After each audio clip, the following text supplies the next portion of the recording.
नमस्कार मित्रांनो, आपल्या खगोल विश्वाच्या या रोमांचक प्रवासात तुमचं मनपूर्वक स्वागत आहे. ताऱ्यांच्या समूहांचा आणि निहारिकांचा न्यू जनरल कॅटलॉग खरं तर इतका नवीन नाही.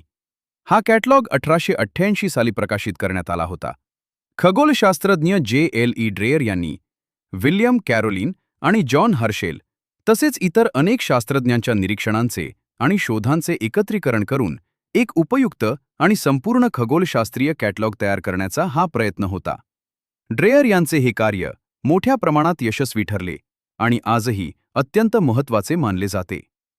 कारण आजही अनेक तेजस्वी ताऱ्यांचे समूह आकाशगंगा आणि निहारिका NGC या नावानेच ओळखल्या जातात. उदाहरण म्हणून NGC 1884 या ताऱ्यांच्या समूहाकडे पाहूया. NGC कॅटलॉगमधील हा क्रमांक 188 असलेला समूह पृथ्वीपासून सुमारे 6000 प्रकाशवर्ष दूर उत्तरेकडील सेफियस या तारकासमूहात स्थित आहे. हा एक गॅलेक्टिक किंवा खुला ताऱ्यांचा समूह आहे.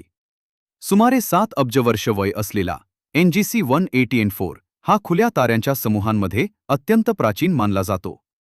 या सुंदर गहन अंतराळ दृश्यात त्यातील वृद्ध आणि विकसित लाल राक्षस तारे पिवळसर छटांमध्ये चमकताना दिसतात. NGC 1884 ला आधुनिक दहन अंतराळ वस्तूंच्या संकलनात कॉल्डवेल 1 हे नावही देण्यात आले आहे. आकाशगंगेच्या पातळीपासून बऱ्याच वर असलेला आणि पृथ्वीच्या उत्तर खगोलीय ध्रुवाच्या दिशेला दिसणारा हा प्राचीन ताऱ्यांचा समूह काही लोकांमध्ये ओलारिसिमा क्लस्टर या नावानेही ओळखला जातो. हा अद्भुत खगोलीय प्रवास तुम्हाला आवडला असेल तर व्हिडिओला लाईक करा, चॅनलला सबस्क्राईब करा आणि आपल्या मित्रांसोबत नक्की शेअर करा. पाहिल्याबद्दल मनःपूर्वक धन्यवाद.